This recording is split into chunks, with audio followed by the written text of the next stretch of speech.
Welcome to Deal Nation. We're joined on the show today by Alex Pardo. Alex is the owner of the coaching and mentorship program Storage Wins, or storagewins.com. He's also the host of the very long-running REI podcast, The Flip Empire. Alex, great to have you on the show. Michael, it's so awesome to be on with you, brother. I'm pumped for our conversation, man. Yeah, me too. So your journey is one that I think is super interesting to the Deal Nation audience. You've been involved in single family home wholesaling and real estate. You transitioned into the storage space, which I know is something that's a bit of a golden goose for real estate investors. So, I'd love to just start off. Let's talk about your history a little bit and kind of give people some background on how you got started and eventually made that transition.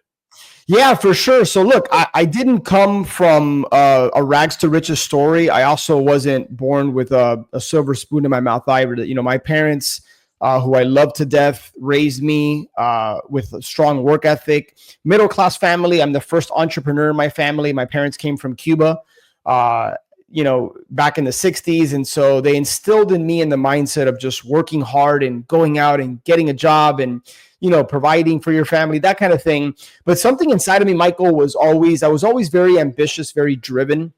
I remember growing up, I love sports. And so I played sports all my life. And I'd be at the baseball park and I would buy baseball cards for 50 cents a dollar. And I would essentially flip them for an extra quarter or 50 cents or buck.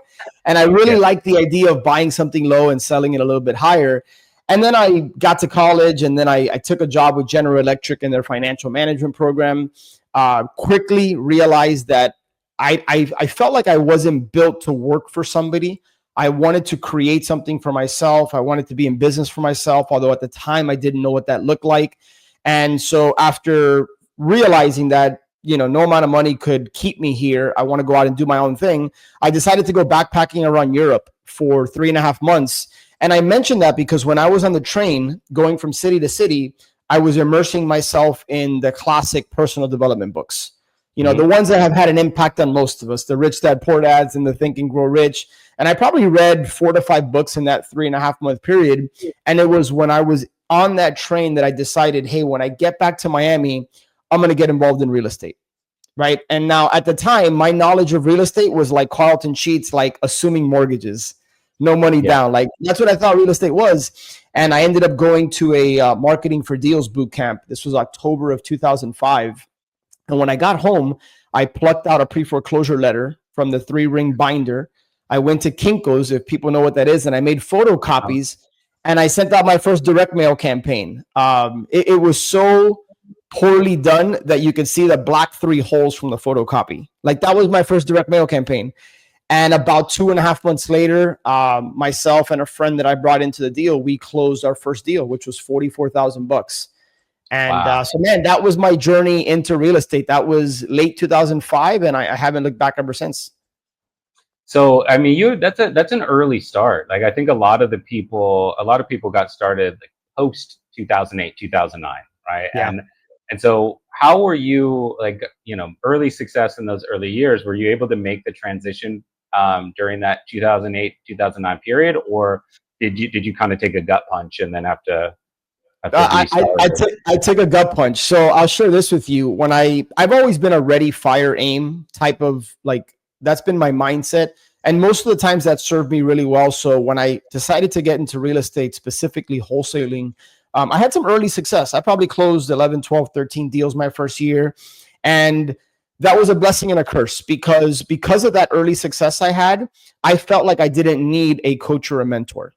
And in my infinite wisdom, right, and I'm being very sarcastic for those that can't see me, in 2007, I decided to get involved in my very first fix and flip. And so we purchased a home for $505,000 in the Las Olas area of Fort Lauderdale. And long story short, you know what happened in 2008? And we lost, between myself and a partner, we lost $102,000.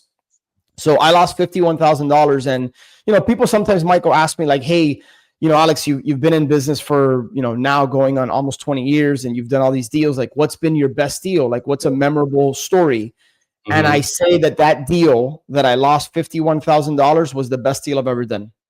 And people look at me like, how could losing all that money be the best deal? Well, that was the catalyst for change, for me wanting to go out and find somebody that is a few steps ahead of me that could have kept me out of that painful experience.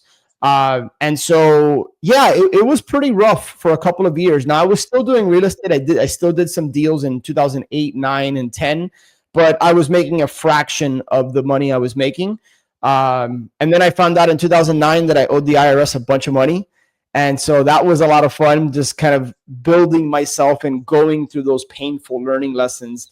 And I'm grateful for those experiences now because, man, the challenges, the adversity, as cliche as it sounds, Michael, like those are the things that allow us to grow and learn. And so don't Yeah. be afraid to make mistakes. Don't be afraid to go out there and as they say, take massive imperfect action, because one way or the other, you're going to win. You're either going to win or you're going to learn. And that's just my mindset. Yeah, absolutely. And I'm a big fan of coaching, especially personalized kind of one-on-one coaching. Yeah. So I think that, in the era of YouTube University, it's a bit of a fallacy that you can learn everything you need to know without working with someone. And that example that you just gave of owing the IRS a bunch of money is a perfect example, right? Because YouTube University is fragmented. Like you can learn a market analysis from some videos, and maybe that'll help. And you can learn a little bit about seller engagement, though. Really, you need to work with a mentor on that. You can learn a bit about transaction coordination or dispo or whatever, and you can pick the different parts of it, and you can kind of Frankenstein it together a little Mm-hmm. bit.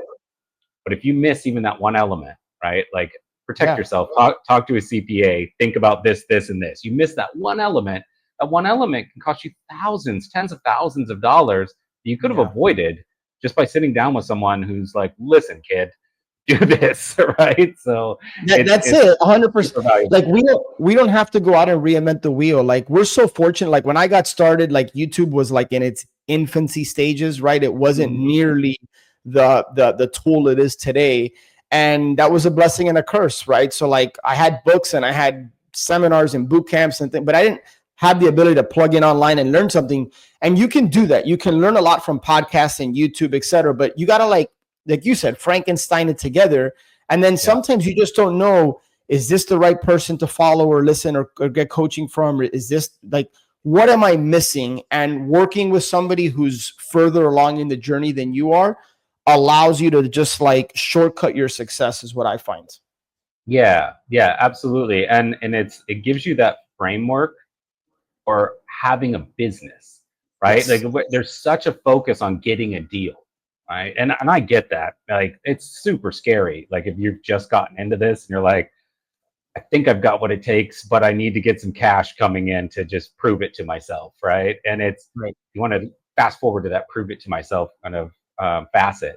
But realistically, if you're really getting into real estate investment and you're making this a conscious kind of life development choice, you're building a business. And building a Yeah, business, if you don't have a lot of experience with that, you really have to rely on those that do, so that that's right. you have the framework, you know.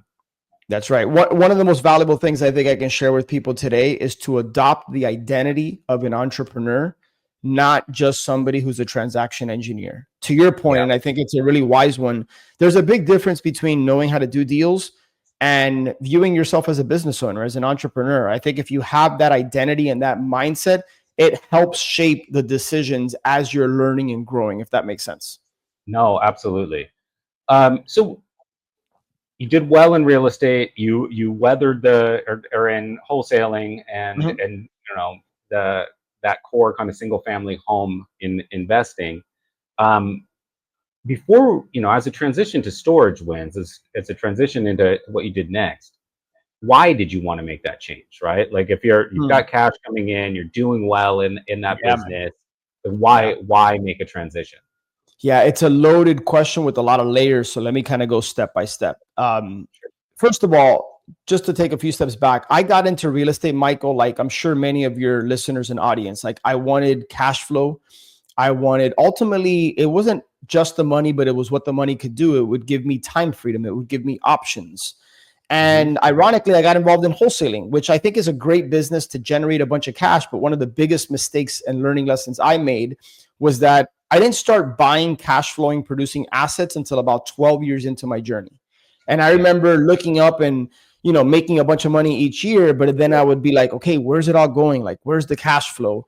And so in 2018, I started buying single family rentals, thinking that that was going to be my way to cash flow and building wealth. And while it's certainly a viable route to take, I got to 5 properties and I'm like, I don't know if this is for me. Like, I don't like the property management aspect. I don't like having all these different tenants and roofs and tax bills and utilities. And I happened to be coaching somebody who owned a storage facility. And I got an inside look into that asset class. And I said, wait a second. Not only do you have cash flow and time freedom, but you're not dealing with tenants. You're not dealing with toilets. You're not dealing with trash. At the time, my overhead for my wholesaling business had ballooned to about $40,000 to $44,000 a month. Right, I had a team of 9 people. We were doing a lot of marketing and systems in the office and this and that. And I'm like, this business no longer aligns with what I want. Right, like I'm tired of starting the month from scratch. Every single month, I start from zero, and we would have big 6-figure months, and then that might be followed with a 0 month. And it was this income roller coaster, Michael, that I found myself on. And at the end of the day, I didn't feel like I was building a business that I felt could be sellable. I didn't, quite honestly, and that's on me. That's not because of the model per se. Although I don't know very many people that have successfully sold a wholesaling business. I'm not saying it's impossible, but you don't hear about that too often. And I felt like I was devoting a lot of time and energy to a business that was generating a bunch of cash, but it was another high paying job. And when I started to really research storage, I realized that it's a real business that happens to have the benefits of real estate. So when we think about appreciation, depreciation, cash flow, all the tax benefits, like storage has all that, but it's a real business. And then I learned that you can run, manage, and operate these from anywhere in the world without having to have employees. And because of technology, it allows you to automate a lot of the storage business. We can get into, I can share with you numerous reasons I love the storage asset class. And my belief is that it is the best asset class within real estate for many reasons. And I'd love to debate people on that. But yeah, man, when I just got exposed to that asset class, I'm like, it gave me a reason to shut down a profitable wholesaling business, right? Yeah. I decided in 2020 when COVID came, I had already mentally checked out, right? Even though we were doing deals and we were profitable, I decided, hey, this business is just no longer fits the vision I have for the future. So by June of 2020, I shut down the business. I took some time off to just kind of reflect and think about what I wanted to do. And in 2020, I planted my flag on the storage asset class. Cool. Yeah, I mean, the wholesaling business, the idea of it being, a tough sell is not really that surprising because, like you said, it's feast or famine, right? Even if you have a high level of consistency, it's still every month is dependent on influx of deals, right? You're not sitting on appreciable assets. You're not sitting on equity gains. It's a consistent cycle of hustle. Yeah. Right. Yeah. Whereas you own storage units and you're sitting on an asset that's gaining in equity, that's producing cash flow, and if you went away and took another train trip around Europe for 3 months, it's still going to produce cash and it's still going to be there, right? And so it's either a question, right, of you can diversify a wholesale business and you can add some doors and increase your portfolio, or get into something like the storage. Yeah. And that, I'm glad you went there because that is my recommendation for people. One thing that I want to make crystal clear is that I decided to build a bridge from wholesaling over into storage and make that my main focus and my full-time thing. But one of the things I wish I knew back then that I know now is all of the skill sets, Michael, that we acquire as single family investors, every single one of them translate very well over into storage. From a marketing and lead generation perspective to negotiating to acquisitions, dispositions, where I would say there's some differences are in how we analyze a deal, how we evaluate the opportunity. Because for people that might not know, in single family, values are determined by comparable sales in the given area. Whereas in commercial real estate, and storage is an asset within commercial, It's not based on comps. It's based on the income that that asset produces, right? Yeah. So yeah, man, like what I want people to walk away with, and I think if they walk away with this mindset and nothing else, I think it would have been worth everybody's time, is that you can add storage to what you're currently doing without it being a shiny object, because it's the same marketing, right? I've done numerous storage deals and they've all come from cold calling, relationships, and direct mail. Yeah. Those are all three marketing channels that I consistently did in my single family business, right? That all translates over into storage. And so I don't want anybody listening to this saying, oh, well, I like what I do in single family, or I'm successful, or I'm profitable. You can keep that as your main thing, make some tweaks, and just start generating opportunities in storage. And that's what I'm helping people do. It's, yes, there's some people that want to build a bridge over and make that their full-time thing. And then there's several others I'm working with that have successful single family businesses. Now they're just adding storage as like a branch or a department to their business. Yeah, I'm glad you brought that up, because I was going to say, in your day to day, there are obviously, there are people that are in real estate investment because they want a lifestyle business, right? Mm-hmm. They're not, maybe they'll hire a VA at some point, but they don't want that team of 9. They don't want that $40,000-$50,000 monthly budget, right? They're looking to, I don't know, take some train trips around Europe, right? So they want that lifestyle business. And then there are others that are building wealth, and there are others that are very, very into the hustle, right? Like, this is who they are as entrepreneurs. They get the buzz off chasing the deal. So you don't necessarily have to choose one or the other, right? Like, you can keep your primary hustle. You can continue with the wholesaling business and have the systems in place that allow you to step away from that, which again goes to coaching, right? Mm-hmm. Like, you know how to get the deals. Now, how do you automate that? How do you systemize that? Like, coaching's great for that. And then being able to add in this other layer of something that is a cash producing asset, even if it's just the safety net of a single acquisition, that can be a game changer for an investor. Man, it's huge. And here's the great thing about storage is, you know, when I ran my wholesaling operation, we were consistently going after 4, 5, 6, sometimes 7 deals a month. Right. And I talked about how it was an income roller coaster.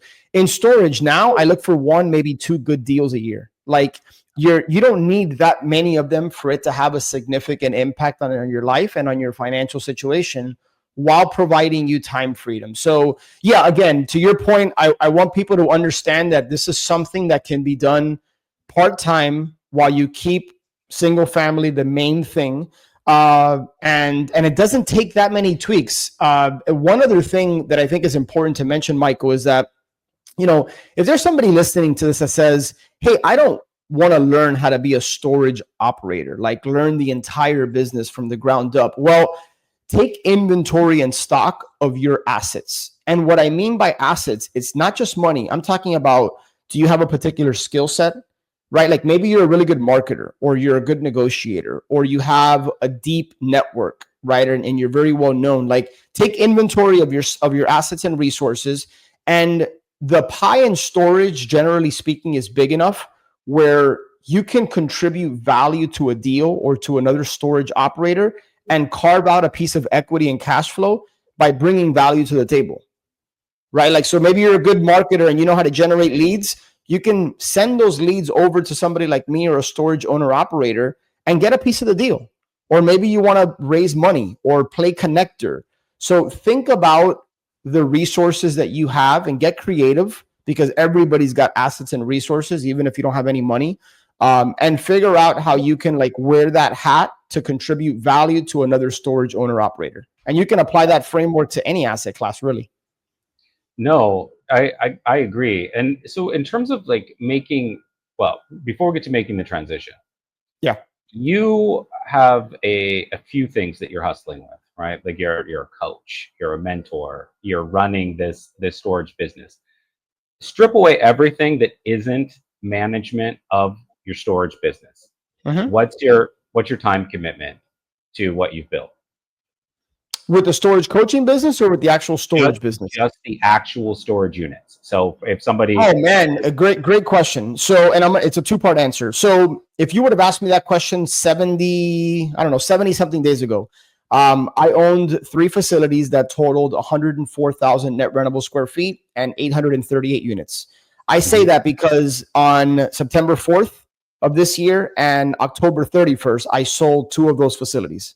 So I just sold 80,000, and we can talk about that in a bit here. But that portfolio, that was 838 units, and I don't want to speak like, I don't want to sound like I'm speaking in hyperbole. Like, this is like God's honest truth. I was maybe spending an hour and a half a week managing that portfolio. Now, how is that possible? It's possible because we have a 3-prong management system, which involves having a part-time local boots on the ground person. So that person is responsible for going to the facility once or twice a week, keeping the facility clean, doing lock audits, unit clean outs, things of that nature.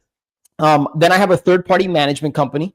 They're the ones that run the day-to-day operations of the storage business, and they have an in-house call center. So between those 3 things, it allows me a lot of time freedom. Now, you still have to manage the manager, and that was my role. That the 1 to 1.5 hours a week I would spend was looking at our management summary report. How many move-ins came in this week? Did we have any move-outs? How much revenue have we generated so far? Like, there were certain key performance indicators that I would look at. And then we have a monthly call, sometimes weekly, with our management company to make sure that we're holding them accountable and that we're pushing forward on our goals. So now let me backtrack, because I don't want somebody coming off of this podcast or YouTube show saying, hey, an hour and a half a week is all I need to devote to this. It took me a lot more time, energy, and effort than that on the front end to find the opportunities. Right. So the bulk of my time and energy is spent on finding the right opportunity. But once you acquire a facility and you get it stabilized, meaning you start to like increase the occupancy and you get it to a certain place, it's a very semi-passive business. I say semi-passive because I think the word passive, Michael, in my opinion, is overused and overstated. I remember when I got into rentals, people told me that was a passive business. And then I quickly realized there's nothing passive about rentals. But storage is semi-passive. It's a slow, boring business but it has consistent, predictable revenue and cash flow. Yeah, and like let's talk about if you don't have to give specific numbers, but maybe just like some industry averages would be helpful. Meaning not your specific numbers, but maybe some industry averages, because a lot of times when you're building a single family home portfolio, I'd say most people are putting the down payment down, getting the mortgage, and then renting for a certain amount more, right? So they might be, in some cases, might be cash flowing, even though they're gaining equity in the home and they've got a great asset that they're sitting on. Cash flow might be $300 a month, $400 a month. So you need a lot of doors to equal a livable amount of cash flow, right? And so the more doors you have, the more you need those kind of 3-step systems that you mentioned, right? Like, you're probably going to need a management company. You're going to need some boots on the ground people. Like, you're going to need those systems just to keep yourself from working an 80-hour week, right? So it on the surface, and you can tell me if I'm wrong, but in the surface, it seems to me like one good storage unit facility or 2 good storage unit facilities can equal a portfolio of, I don't even know how many doors, but I feel like it's a faster route to a livable amount of cash flow. 100%. I mean, look, a common question I always get asked, Michael, is like, well, how much cash flow can you generate from storage? And oftentimes I disappoint people with my answer because they're looking for like a black and white number. And the truth is that doesn't exist. Why? There's a lot of variables and factors. It's not black and white to say, hey, when you buy a storage facility, you're going to cash flow X. Okay, so how big is the facility? Where's the occupancy? What market is it in? How did you buy it and structure that deal? Like, did you get bank financing? Is there an equity partner? Is there private? So there's a lot of variables, but here's what I'll tell you. The number I hear oftentimes is people want to generate between $5,000 and $10,000 a month, right? Like, especially 10, like that's a number I commonly hear. That could potentially be one larger storage facility, or that could require 2, 3, 4, 5 facilities. But it's certainly not going to require 10 to 30 facilities to get to that number, right? Yeah. Unless people are focused on really, really, really tiny little deals. And that's one thing as an aside that I realized going in, it takes just as much time, energy, and effort to evaluate and underwrite a small deal as it does a large deal. And I would argue that it's sometimes easier to close a larger deal than it is a smaller deal. So one of the things I walk my Storage Wins coaching clients through is obvious things like what's your goal and your why. Like, let's get clear on that. And then what is your buy box? What does your storage avatar look like? Right? From the size to the market, and walking them through that process, and then helping them create a plan to go find and target those types of facilities in the right markets. So, if we were to compare single family rental portfolio, and by the way, you talk about an average of like $300 a month.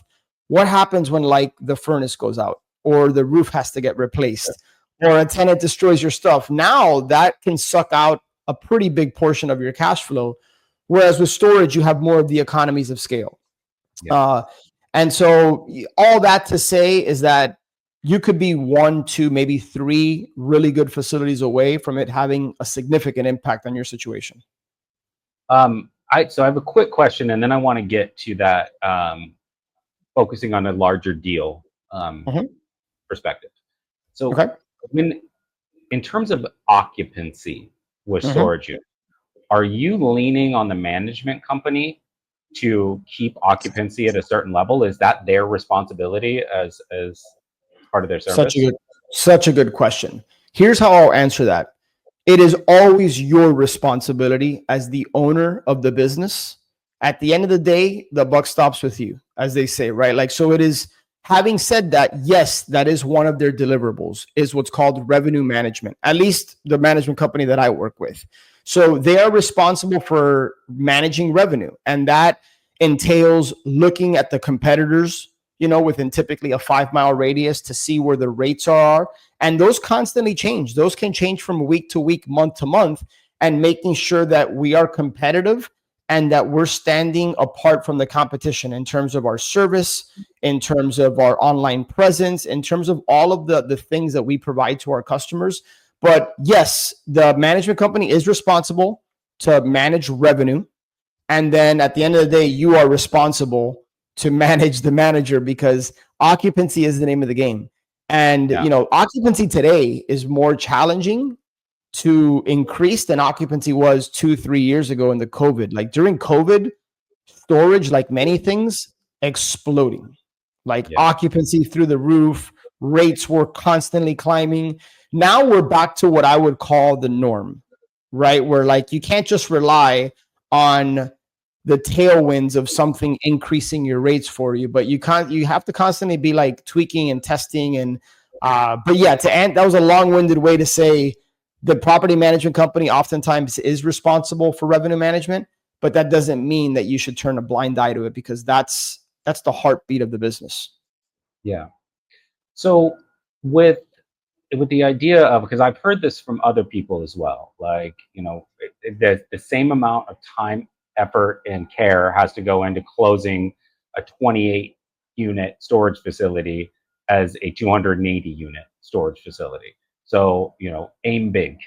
But when you aim big, you might have, let's say you have somebody that's been wholesaling for 2 years, and they're, they've got, they've done well, they've closed a bunch of deals, but they're not sitting on a mountain of cash. A lot of it has been reinvested into the business, right?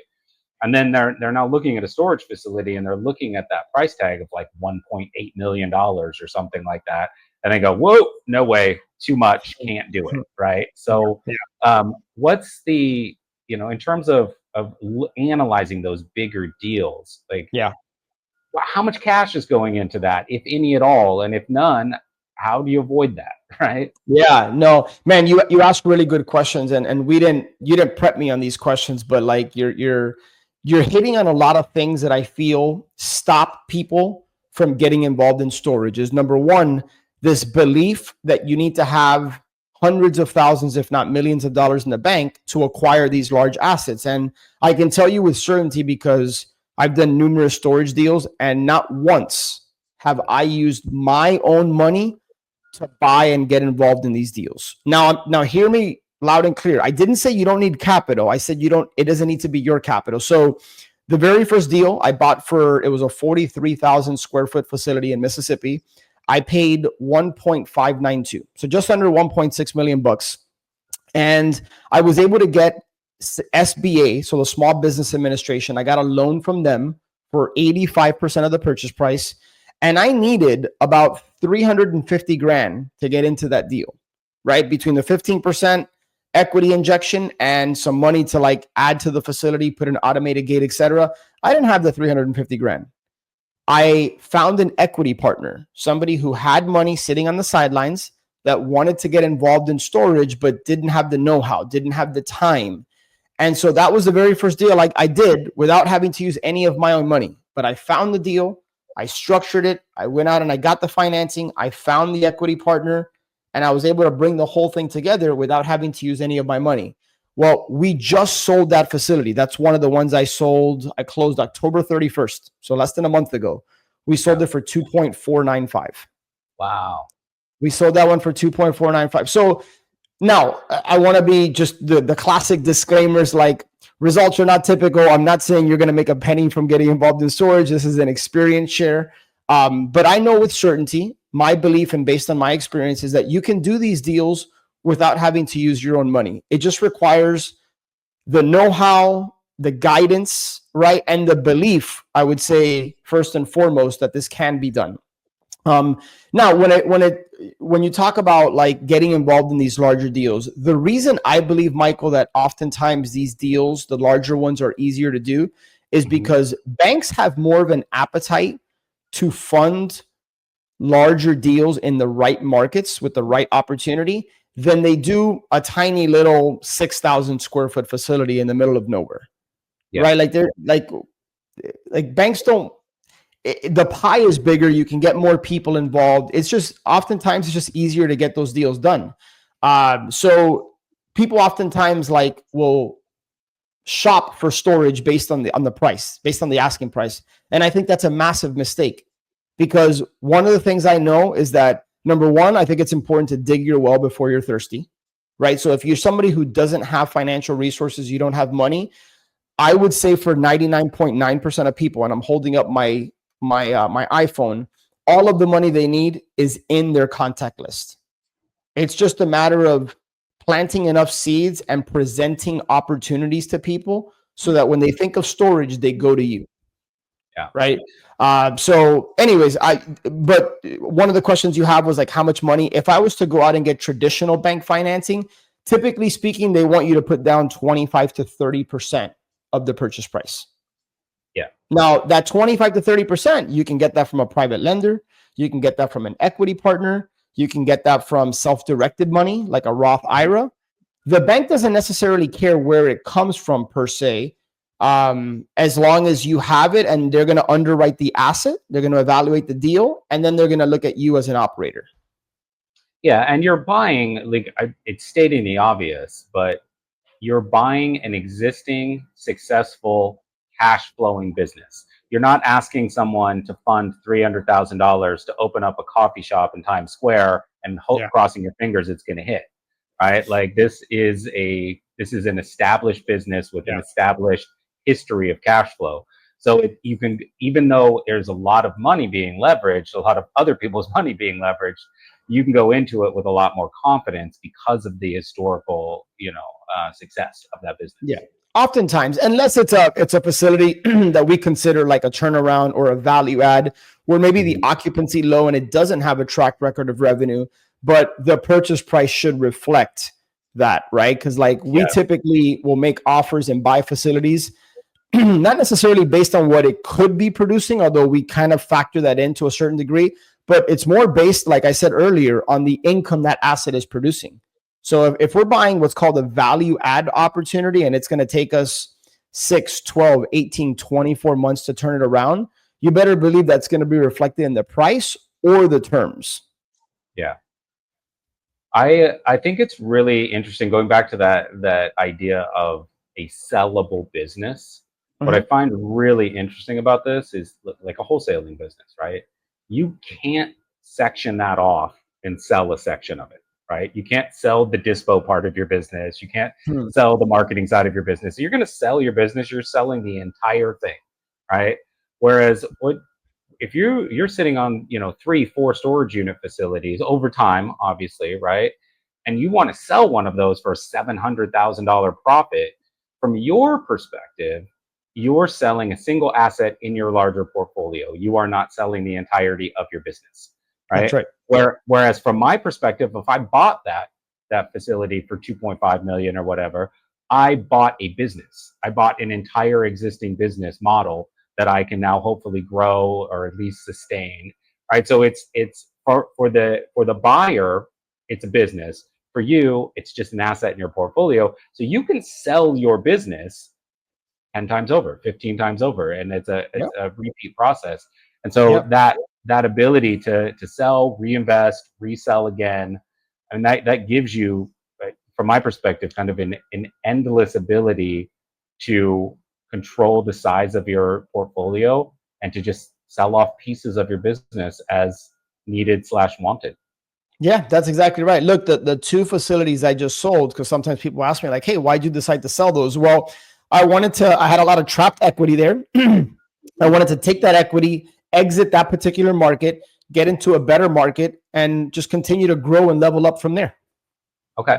So you're still very much in acquisition mode as well, right? You're Yeah, still at it. absolutely. Now, I get the benefit that I not only have an existing storage business, but I get to do acquisitions through my coaching clients as well to make Yeah. sure that anybody can go buy a storage facility, believe it or not. But that's not the idea. You want to buy the right storage facility in the right market and coaching them, making sure that they're not stepping in any landmines, they're not making any expensive mistakes, they're buying the right facility, and then just kind of coaching them through that process. So it's pretty awesome that now I get to participate in the success of other people as well. And in your coaching community, is it a community, or are you focused much more on one-on-one No, mentors? it is very much so a community. So every single week we do group coaching calls. We have an online school community. So, man, Yeah. Michael, there's so much I can say because being a part of the right communities has changed my life in so many ways. Like you and I were talking before we started recording, like different mastermind communities. In this moment, I'm a part of 3 different mastermind communities. Now, you could argue maybe that's a little bit too many, but the reason I'm a part of these communities is because the relationships to me are priceless. I don't join these communities because of the content, although the content is great. I join them because of the relationships and sometimes just a step by step guidance that I feel I need in a particular part of my life or business. To me, that is the ultimate insurance policy.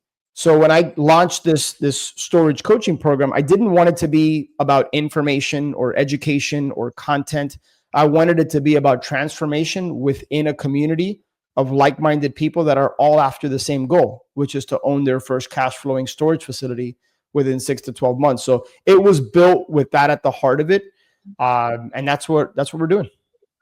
Yeah, and I think with every community, you end up with JV opportunities. You end Yes. up, speaking of like private equity, you find out that somebody has good connections with people that are willing to provide private equity or lending.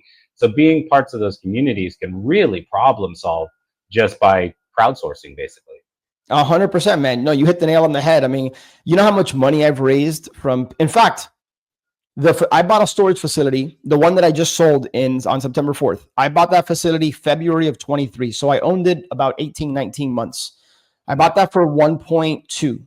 I raised 100% of the money to buy that facility from 3 relationships that I met, people that I met and relationships I built from mastermind communities. So to your point, that's it. Just by immersing yourself in there, there's opportunities where, look, we have people within our Storage Wins coaching community that have time but no money. And then we have some people that have money and no time. Those people are having active conversations about collaboration. yeah. So, Yeah, and it's a lot of, like, if you look at like the model that you have for your storage facilities, right? You've got somebody boots on the ground that comes in a couple times a week, make sure that the facility's in line, has a visual like connection to it. You've got the management company that's at least partially or or mostly responsible for revenue generation, occupancy, taking care of sort of the day-to-day growth management, and then you're managing the managers, right? And so obviously you're paying that management company, you're paying that boots on the ground person, but what it you do that because you know that if you tried to do all of that yourself, you wouldn't get past one facility.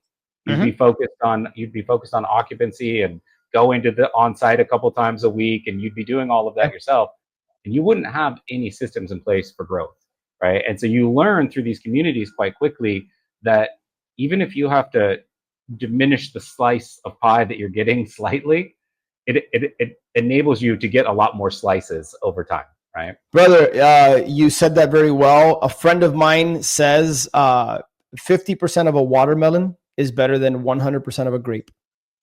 And so, I like that. That's good. Which I love that visual. Would you rather have 50% of a watermelon or 100% of a grape? So yeah, and look, we were talking about big deal, small deal. One of the reasons my storage avatar, my buy box, is to focus on facilities that are 20,000 plus net rentable square feet is because if it's smaller than that, oftentimes the facility doesn't generate enough revenue where it can support a third-party management company. Which means that now I have to be in it, managing our boots on the ground and just being more in the day-to-day operations.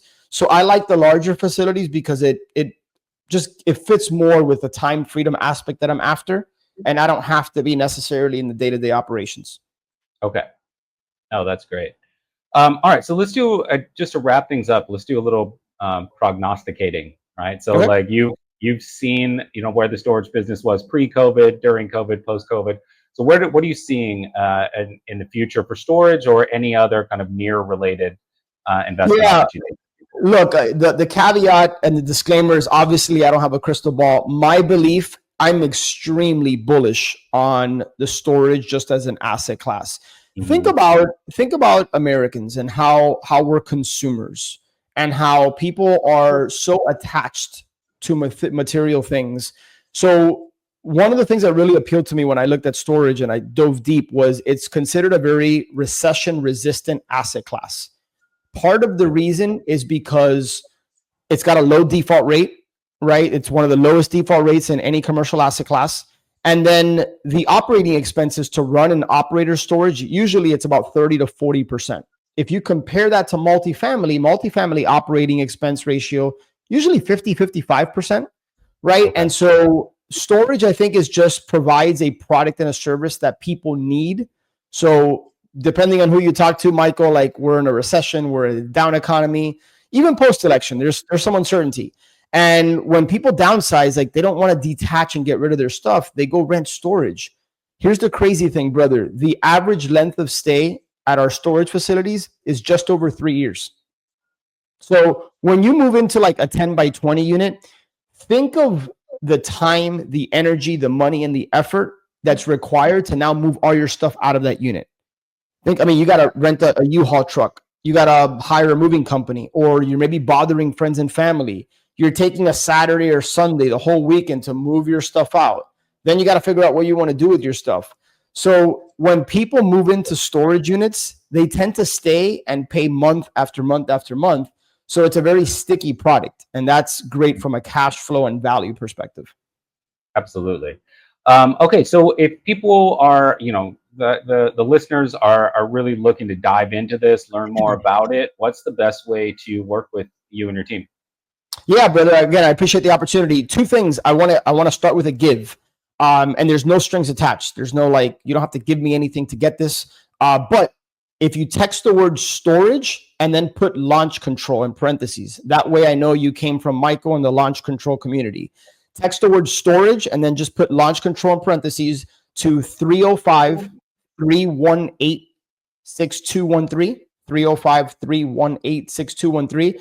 I will send you over valuable storage resources that to this day I use in my business. My direct mail letter that's been responsible for 2 acquisitions, my purchase agreement, my deal underwriting template, and then some training videos. Again, it's in a Dropbox. My assistant would just send you the link. So text me the word storage with launch control so I know you came from this community. We'll get that over to you. And then for anybody who's interested in having a conversation and just getting involved within our community to be able to buy their first facility within the next 6 to 12 months, just go to www.storagewins.com, WINS, storagewins.com. All right, perfect. Thank you for that give. I really appreciate that. For everyone listening, if you're not watching this on YouTube, everyone listening, I'm going to put that full description that Alex just gave in the episode description, so you'll have the phone number and the instructions of what to text, as well as storagewins.com as a link in the episode description as well. Yeah. All right, well, Alex, thank you for coming on, man. That was really enlightening. I learned a bunch. I think everybody did, so I really appreciate it. Thank you, Michael. Great being on. All right, talking good soon. Bye.